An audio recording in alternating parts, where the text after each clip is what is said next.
Whoopie-doo, it's everyone's favorite boomer and vintage lens enthusiast, and we're going to discuss these three short zooms, all vintage, all from the three big boys.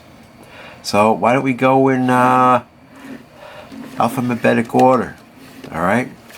This is a Canon zoom lens FD 28 to 50mm 1 to 3.5 SSC. It has the silver ring, which is the old school type FD mount.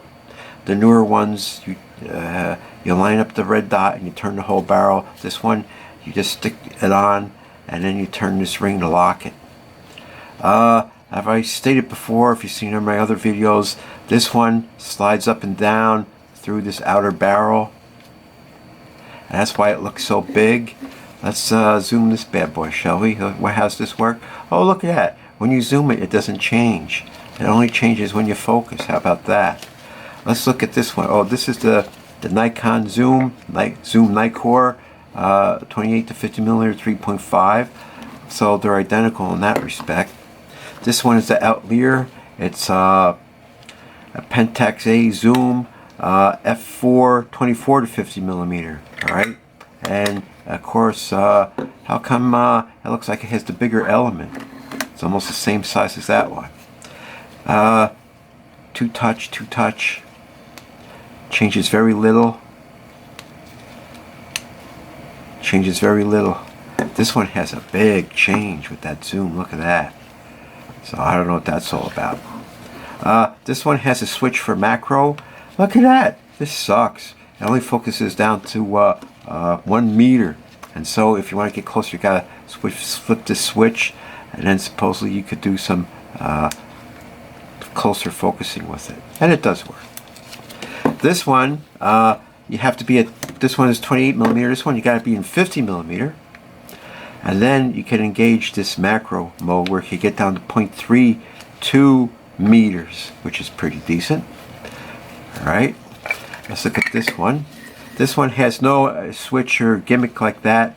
It's focused down to 0.4 meters without anything. That's pretty cool, and that's throughout the whole range. This one only focuses at macro at 50mm, and this one only focuses in the macro at the 28mm. Let's see. Well, this one feels a little bit heavier. This one feels a little bit heavier than this one. Alright. This one, on any adapter I put it on, will focus at infinity. This caveat being,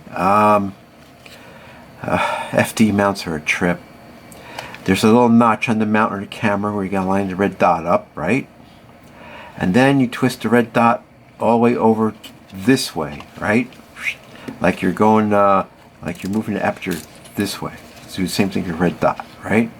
You gotta make sure this red dot is as far as it'll go over, or else the aperture won't stop down right. This one doesn't have that. You put it on the adapter, and then you just dial in whatever aperture you want. So that's pretty cool. This one is an automatic lens where you can put it in automatic mode. Automatic works on some cameras, but not others. I have a K100D, KR, where automatic works, but on the K50 it doesn't work in automatic. I gotta go into manual mode. So there's that. This lens will focus to infinity, and there's no problem. This lens will not focus at infinity, not on any K-mount body I put it on, and nor on any adapter I put it on. I go to live view magnification, I make it 10x, and you can tell. You know, you go to infinity, and anything that's like 500 feet away is not in focus. That's scary. It's, of course, it's better at 24mm because you get a lot of depth of field. But 50mm, you can see it. So that means you got to rely on the depth of field, which is like 11, 16, or 22, in order to get depth of field at infinity. This thing is so beautiful and well made and crafted, but it doesn't focus at infinity.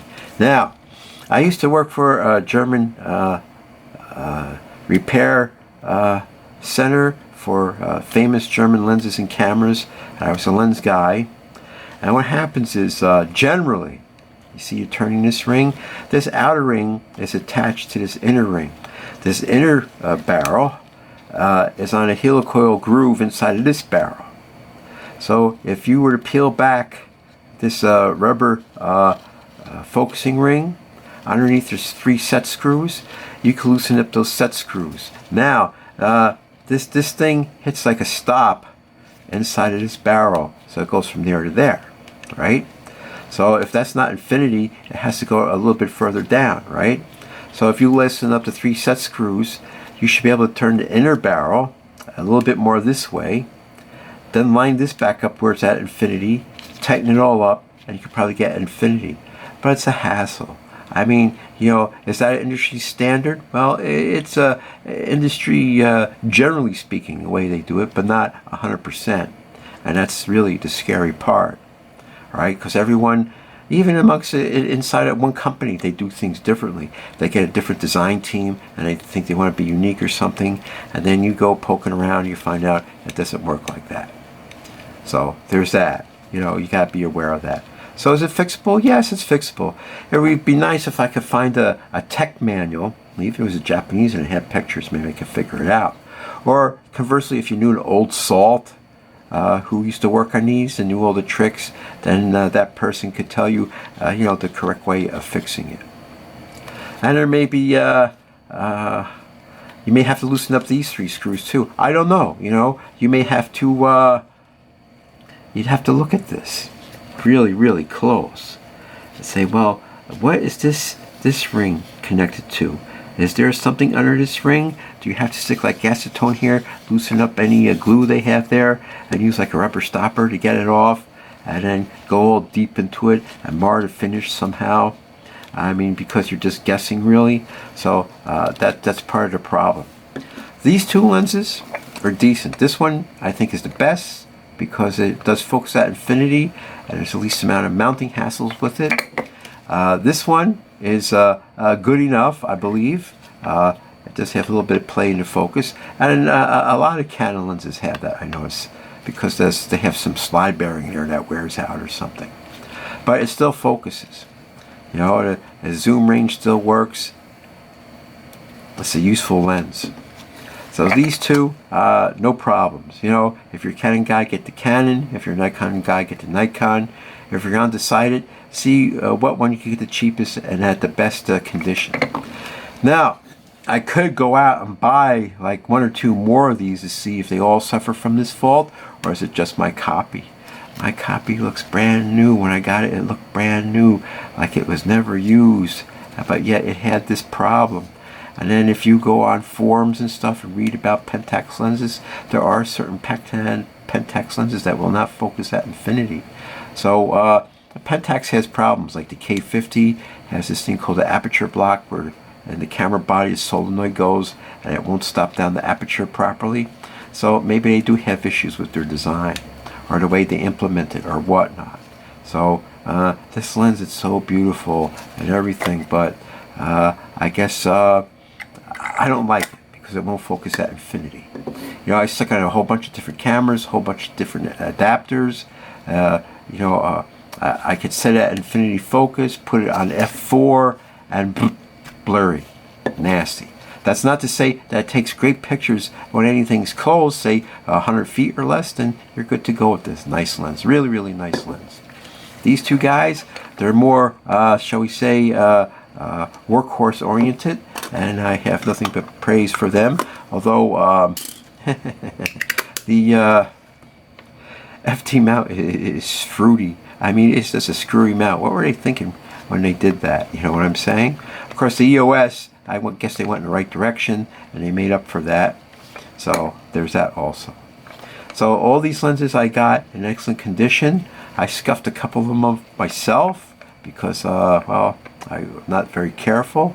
But these 2 are 28 to 50, 28 to 50 f3.5 constant aperture. So that means whatever zoom you're at, whatever f number you're on, there's some cams on the inside that take care of making sure the aperture stays constant throughout the zoom range. If this one does the same thing also, but it doesn't focus at infinity, so that's lame. You know, they're all about the same weight, almost. I say within some tens of grams of each other, and they're all about the same size, really, if you put the flanges together. This one only looks bigger because they got this goofy thing with the barrel. But I mean, if you look at that thing, but that's the thing. Look at where that lens goes when it's at 28. Wow, that's weird. That's really weird. So, and they're all about the same price. About 120 bucks, something like that. I noticed that this rubber ring is starting to bow in the middle. So maybe it's starting to get dry rot or something. I don't know. The others seem to be holding up really good. Yep, no problem there. But, you know, that's only a minor inconvenience. I wish I knew other people who had this lens and I could share notes with them. Maybe there are good copies out there. Maybe it's, if you look at the serial number, where's the serial number? Oh, it's the serial number between blah, blah, blah, blah, blah, blah. Those are the ones that suck. And the ones before or after that are good. So there's also that too. So I went and I bought these lenses and I did a study so you don't have to. And of course, one sample is poor statistics, as they say. But I got two lenses that work decent. And I got this lens that could be the winner, the outstanding winner.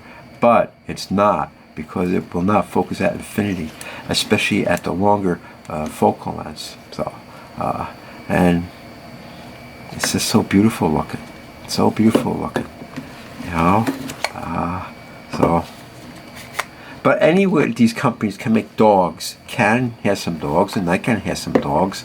I owned them and I got rid of them, and I guess I'm going to get rid of this one. This used to have a lens hood on it, but I put the lens hood on some other lens I like better, because this one, it's not going up into the wall of shame, because I'll just sell it to some middleman who will offer it for me. Of course, you lose money. Say I bought it for 120, maybe I'm lucky I'll get 50 bucks for it, because it is in excellent condition. You know, there's no doubt about that. And it is fully functional. But, you know, that's the thing that you guys got to look out for. And even if I go on forums and review sites and, you know, they say this lens is great and blah, blah, blah. But often you'll say, a lot of people say, watch out for this one because it's soft at infinity. And soft at infinity means that it doesn't focus at infinity. If it's sharp everywhere else except infinity, this barrel didn't go 10 thousandths more this way, and that would have solved the whole issue. You know, what was Pentax thinking? I don't know. So that's just the way it stands right now. I have videos where I shot many pictures with these lenses under all sorts of environmental conditions, extremely cold, extremely hot, in the middle, you know, industrial, nature, man-made, natural. So, you know, you could always scope them out if you want to. But that's the way it stands. These two are keepers, and this one really isn't.